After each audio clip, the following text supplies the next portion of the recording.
Hotel Sawai Malhar अस्सल मराठमोळं banquet hall AC non AC Mumbai Nashik महामार्ग खातुली येथील सुप्रसिद्ध हॉटेल जेवणाची उत्तम चव आणि स्वच्छतेमध्ये अग्रेसर असलेले शहापूर तालुक्यातील एकमेव ठिकाण हॉटेल सवाई मल्हार आणि सवाई बँक्वेट हॉल।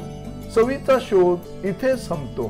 भाई आप सही रास्ते पर चलो, हो सकता है जिससे आपकी उम्मीद है वो उस समय आपको धोखा दे दे, लेकिन जिसको आप जानते भी नहीं हो भगवान की प्रेरणा से वो आपके सहयोग के लिए खड़ा हो जाएगा। अच्छा काम करने वाले जितने लोग कई बार कहते हैं मैं जिसके साथ अच्छा करता हूं वही धोखा देता है, लेकिन आप ये क्यों नहीं सोचते हो जिसके साथ आप अच्छा करते हो भले वो आपको धोखा देता है, लेकिन कई ऐसे हैं जो आप जिनको आप जानते भी नहीं हो वो आपके सहयोग के लिए खड़े हो जाते हैं। ये भगवत कृपा है, इसलिए अच्छा काम करते रहिए। नमस्कार, मी संजय भालेराव शहापूर गजालीत आपले स्वागत आहे। वागीशात्याशु मनस सर्वार्थानामुपक्रमे यं नत्वा कृतिकृत्याशु तं नमामि गजाननम्। गुरुर्ब्रह्मा गुरुर्विष्णु गुरुर्देवो महेश्वरः गुरुः साक्षात् परब्रह्म तस्मै श्री गुरुवे नमः। आनंद कंद सच्चिदानंद परात्पर परमात्मा निखिल मनोवृंद बिंद बिंदारकाग्र जोगी मान कर्तुम अकर्तुम अन्यथा कर्तुम सर्वथा समर्थ अनंत कोट कोट कंदर्प कमनी कृपा सिंधु क्षमा सिंधु दया सिंधु सौंदर्य सिंधु सर्वनियंता सर्वाधार जगदाधार जगन नियंता जगदीश्वर परात्पर परमात्मा अखिलेश्वर मर्यादा पुरुषोत्तम भगवान श्री राम करुणामयी दयामयी वात्सल्यमयी स्नेहमयी कृपामयी जगत जननी परम्बा भगवती माता जानकी अनंत बलवंत श्री हनुमान जी महाराज देवादिदेव महादेव भगवान शिव भगवती अन्नपूर्णा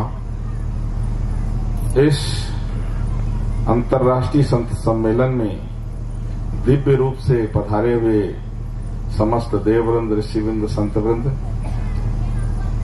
एवं काशी धर्मपीठाधीश्वर श्रीमद जगत गुरु शंकराचार्य स्वामी श्री नारायणानंद जी, समुपस्थित पूज्य सभी जगत गुरु संतवृंद, कार्यक्रम के आयोजक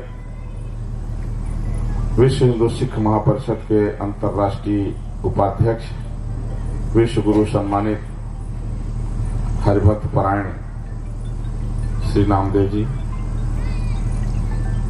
आज इस कार्यक्रम में आए हुए यहाँ विशिष्ट जन, कार्यक्रम का संचालन कर रही बहुत कुशल संचालिका, मैं नाम नहीं जानता हूँ, करुणा जी, हाँ, और हमारे संगीत कलाकार बंधु पत्रकार बंधु देवी स्वरूपा साक्षात दुर्गा स्वरूपा सभी माताएं बहनें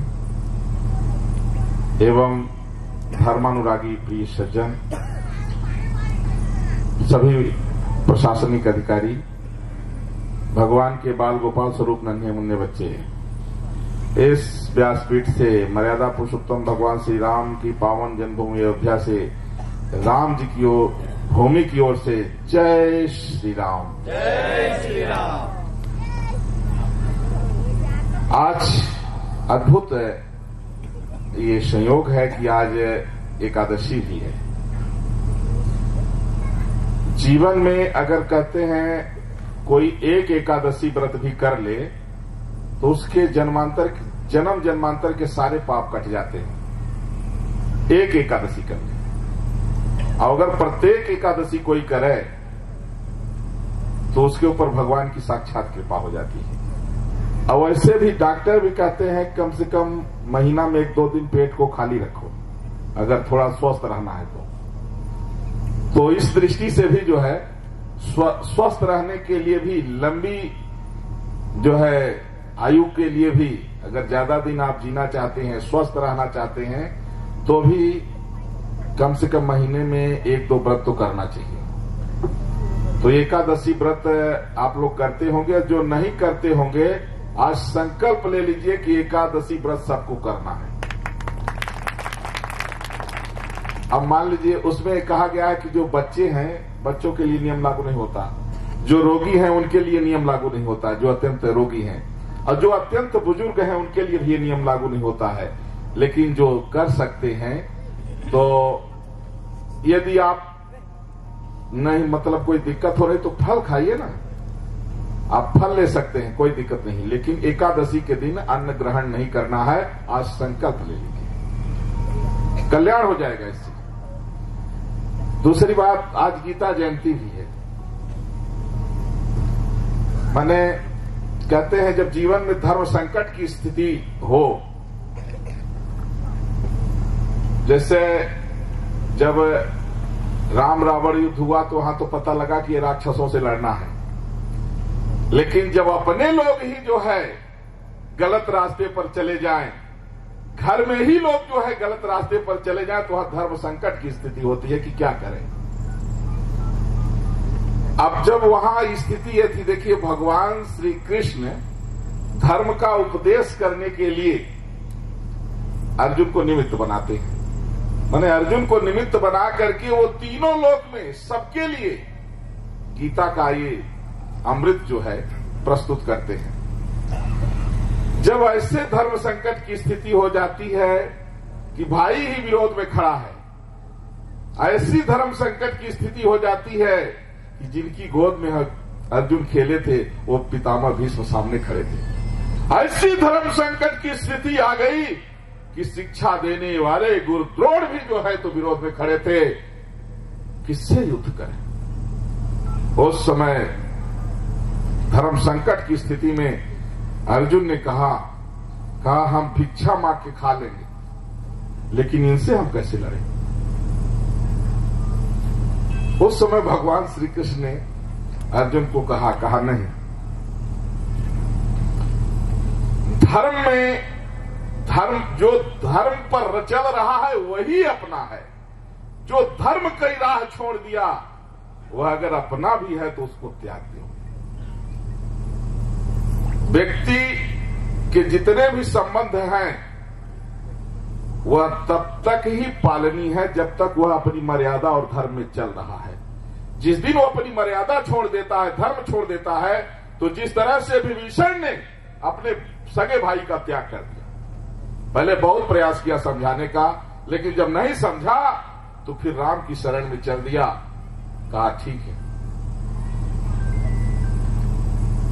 जब ऐसी स्थिति हो, जो धर्म का राह छोड़ दिया, जो अधर्म के मार्ग पर चला गया, जो कुमार्ग पर चला गया, जो गलत रास्ते पर चला गया, प्रयास करिए कि वो सही रास्ते पर आ जाए। लेकिन यदि वह ठान ही लिया है गलत रास्ते पर, तो पुलिस फिर ये नहीं देखती है कि अपना सगा भाई भी यदि अपराधी है तो फिर FIR होगी। तो सही है कि नहीं?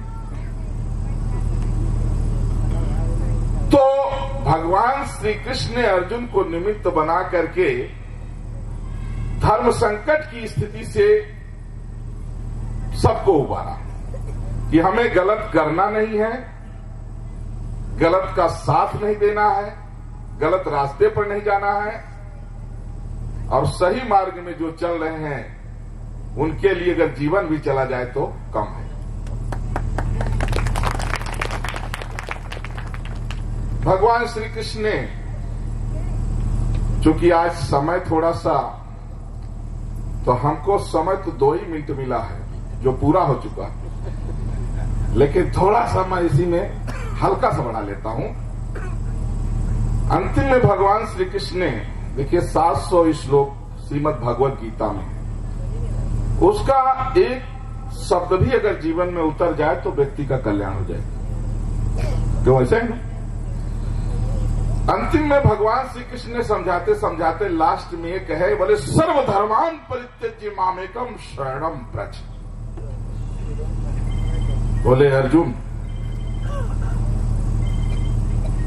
जीवन में कि व्यक्ति जहां भी खड़ा है, जिस भी परिस्थिति में खड़ा है, वहीं से कहिए कि हे प्रभु मैं आपका हूं।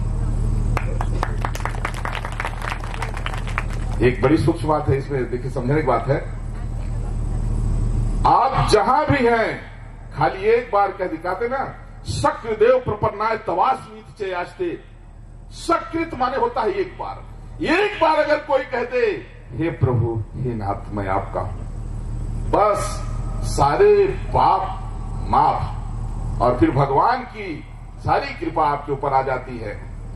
तो भगवान कहते हैं कि सर्वधर्मान परित्यज्य माम एकम शरणम ब्रज, माने एकम माम शरणम ब्रज, तुम मेरी शरण में आ जाओ। ये अर्जुन को नहीं है, हम सबके लिए भगवान ने कहा। ये मत सोचो कि कितना पाप हुआ, कितना क्या हुआ जो हुआ, हम कभी उसको जो है खत्म नहीं कर सकते हैं। कहते हैं ना कि मेरे बनाए बने नहीं कोटि कल्प में, जीव में सामर्थ्य नहीं है कि वो ईश्वर को प्राप्त कर सके, लेकिन भगवान समर्थ हैं। कर्तुम अकर्तुम अन्यथा कर्तुम सर्वथा समर्थ हैं। हम भगवान के खाली प्रार्थना कर दें, भगवान से एक बार कह दें कि प्रभु मैं जैसा भी हूं आपका हूं, बस वहीं से भगवान की सारी कृपा हो जाती है। भगवान कहते हैं कि सर्वधर्मान परित्यज्य मामेकम शरणम ब्रज। जब तुम सभी धर्मों को चिंता मत करो कि तुमसे ये हुआ कि नहीं हुआ, वो हुआ कि नहीं हुआ, जहां खड़े हो, जिस भी स्थिति में खड़े हो, तुम गलत रास्ते का त्याग करके वहीं से सही रास्ते की ओर चल दो। तगड़े से हो जाए, जब क्लैपिंग हो तो तगड़े से हो, गड़गड़ाए जब ताली तो लगे कि हाँ बज रही है। तो भगवान क्या कहते हैं, अहम त्वा सर्व पापेभ्यो मोक्षयिष्यामि मा शुचः। कहते हैं अर्जुन मैं तुम्हें सभी पापों से, सभी गलत कार्यों से, सभी आपके दुर्विचारों से, सबसे मैं मुक्त कर दूंगा, और जो भी कर्तव्य कर्म तुम्हारा अधूरा है वो भी मैं पूरा कर दूंगा। कहते प्रणत कुटुंब पाल रघुराई, आप सही रास्ते पर चलो। हो सकता है जिससे आपकी उम्मीद है वो उस समय आपको धोखा दे दे, लेकिन जिसको आप जानते भी नहीं हो, भगवान की प्रेरणा से वो आपके सहयोग के लिए खड़ा हो जाएगा। अच्छा काम करने वाले जितने हैं, लोग कई बार कहते हैं मैं जिसके साथ अच्छा करता हूं वही धोखा देता है, लेकिन आप ये क्यों नहीं सोचते हो जिसके साथ आप अच्छा करते हो भले वो आपको धोखा देता है, लेकिन कई ऐसे हैं जो जिनको आप जानते भी नहीं हो, वो आपके सहयोग के लिए खड़े हो जाते हैं। ये भगवत कृपा है। इसलिए अच्छा काम करते रहिए, भगवान का नाम जपते रहिए, संत महापुरुषों का आशीर्वाद ग्रहण करते रहिए। और मैं धन्यवाद दूंगा श्री नामदेव जी को, जो अथक परिश्रम अर्थात प्रयास करके, जानते हो सबको जुटाना बहुत कठिन है। आज दुनिया में लोगों के पास सब कुछ है, लेकिन अच्छे काम के लिए समय नहीं, और सब में पहुंच जाएंगे, लेकिन अच्छे कार्य के लिए समय नहीं है। अच्छे कार्य के लिए, भगवान के लिए अगर सबको एकजुट करना, ये बहुत माने समझिए बहुत कठिन काम है। नामदेव जी की विनम्रता है, और ये प्रत्येक वर्ष इस तरह का कार्यक्रम करते हैं। मेरा तो तीसरी बार है, और इसमें बहुत खर्चा भी होता है, ऐसे थोड़ी हो जाता है। जो भी आते हैं, जैसे मैं अयोध्या से आया हूं तो मेरी गाड़ी है, मेरा स्टाफ है, मेरे साथ 5-6 लोग आए हैं। आने जाने में 30-40 हजार का तो हमारी फॉर्च्यूनर में तेल जो है तो खा लेती है, जर जाता है। ये सब कहां से आएगा है? फिर हम लोगों के आश्रम में हजारों साधु संत रहते हैं, तो उसका भी कुछ न कुछ खर्चा होता है, तो कहां से मिलेगा? यहीं से तो मिलता है। हम लोग कहीं नौकरी तो करते नहीं। तो ये बहुत परिश्रम से, भगवत कृपा से यह कार्यक्रम सफल हो रहा है, और मैं आपको धन्यवाद दूंगा। आगे जो संचालक महोदय हैं, आगे कार्यक्रम में बोले भक्तवत्सल भगवान की, धर्म की, अधर्म का, प्राणियों में विश्व का हर हर महा। रामकृष्ण हरे, राधे राधे। धन्यवाद कहती हूँ मैं आपको कि सच में इतनी सहजता से अयोध्या जाना सबकी बस की बात नहीं है, और बैठे बैठे हमें तो यहाँ पे पुण्य पावन भूमि में आपने अयोध्या का ही दर्शन दिया। कृतकृत्य हो गए। धन्यवाद। ताज्या घडामोडींसाठी पाहत राहा शहापूर गजाली। धन्यवाद।